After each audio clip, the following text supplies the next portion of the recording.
जीवित परमेश्वर के दो धारी तलवार समान वचन। यिर्मयाह भविष्यवक्ता की पुस्तक अध्याय 44।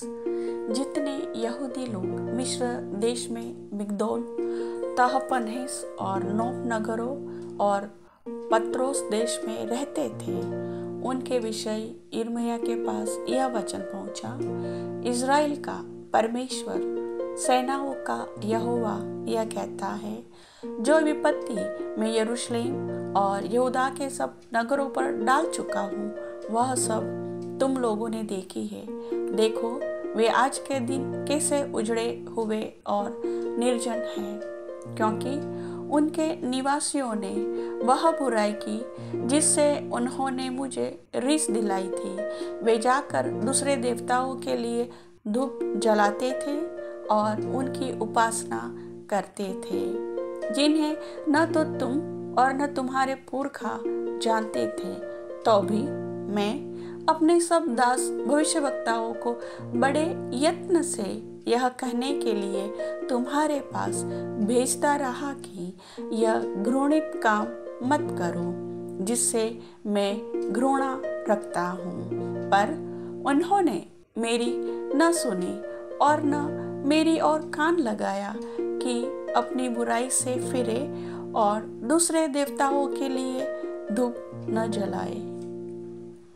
इस कारण मेरी जलजलाहट और कोप की आग यहूदा के नगरों और यरूशलेम की सड़कों पर भड़क गई और वे आज के दिन तक उजाड़ और सुनसान पड़े हैं। अब यहोवा सेनाओं का परमेश्वर, जो इज़राइल का परमेश्वर है, यह कहता है, तुम लोग क्यों अपनी यह बड़ी हानि करते हो कि क्या पुरुष, क्या स्त्री, क्या बालक, क्या दूध पीता बच्चा, तुम सब यहूदा के बीच से नाश किए जाओ और कोई न रहे।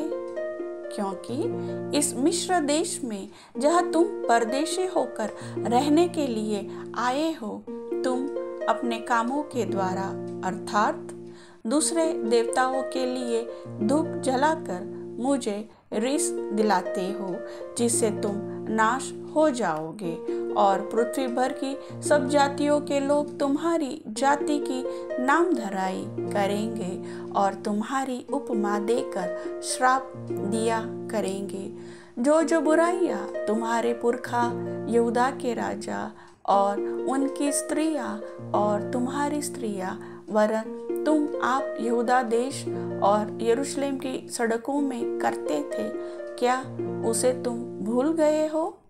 आज के दिन तक उनका मन चूर नहीं हुआ और न वे डरते हैं और न मेरी उस व्यवस्था और उन विधियों पर चलते हैं जो मैंने तुम्हारे पूर्वजों को और तुमको भी सुनवाई है।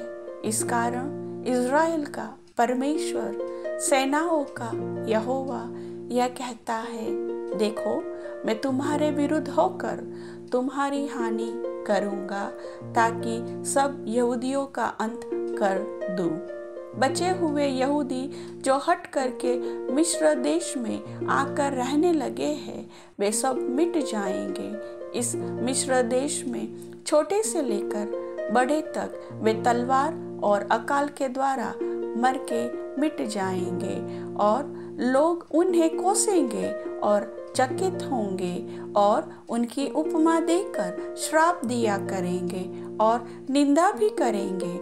जैसा मैंने यरूशलेम को तलवार, अकाल और मरी के द्वारा दंड दिया है, वैसा ही मिस्र देश में रहने वालों को भी दंड दूंगा। कि जो बचे हुए यहूदी मिस्र देश में परदेशी होकर रहने के लिए आए हैं, यद्यपि वे यहूदा देश में रहने के लिए लौटने की बड़ी अभिलाषा रखते हैं, तो भी उनमें से एक भी बचकर वहां न लौटने पाएगा। केवल कुछ ही भागे हुए को छोड़ कोई भी वहां न लौटने पाएगा।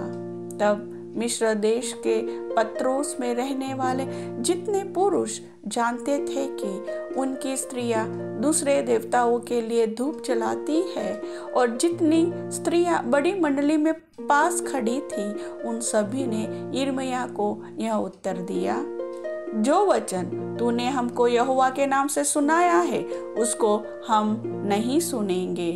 जो मन्नतें हम मान चुके हैं उन्हें हम निश्चय पूरी करेंगे और हम स्वर्ग की रानी के लिए धूप जलाएंगे और तपावन देंगे, जैसे कि हमारे पुरखा लोग और हम भी अपने राजाओं और अन्य हाकिमों समेत यहूदा के नगरों में और यरूशलेम की सड़कों में करते थे, क्योंकि उस समय हम पेट भर कर खाते और भले चंगे रहते और किसी विपत्ति में नहीं पड़ते थे।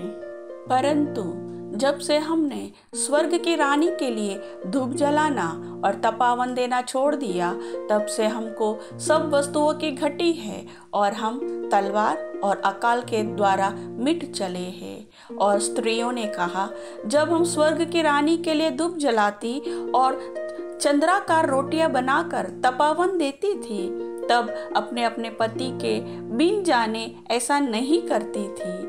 तब यिर्मयाह ने क्या स्त्री क्या पुरुष जितने लोगों ने यह उत्तर दिया उन सब से कहा, तुम्हारे पुरखा और तुम जो अपने राजाओं और हाकिमों और लोगों समेत यहूदा देश के नगरों और यरूशलेम की सड़कों में धूप जलाते थे, क्या वह यहोवा के ध्यान में नहीं आया? क्या उसने उसको स्मरण न किया?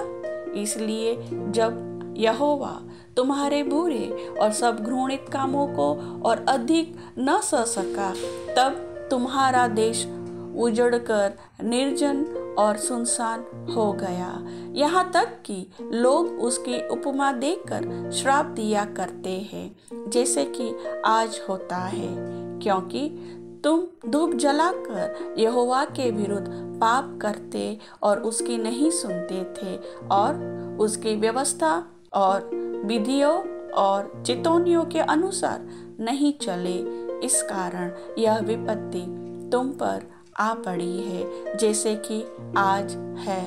फिर यिर्मयाह ने उन सब लोगों से और उन सब स्त्रियों से कहा, हे सारे मिस्र देश में रहने वाले यहूदियों, यहोवा का वचन सुनो। इज़राइल का परमेश्वर, सेनाओं का यहोवा यह कहता है कि तुमने और तुम्हारी स्त्रियों ने मन्नतें मानी और यह कहकर उन्हें पूरी करते हो कि हमने स्वर्ग की रानी के लिए धूप जलाने और तपावन देने की जो मन्नतें मानी हैं उन्हें हम अवश्य ही पूरी करेंगे। और तुमने अपने हाथों से ऐसा ही किया, इसलिए अब तुम अपनी अपनी मन्नतों को मानकर पूरी करो। परंतु हे मिस्र देश में रहने वाले सारे यहूदियों, यहोवा का वचन सुनो।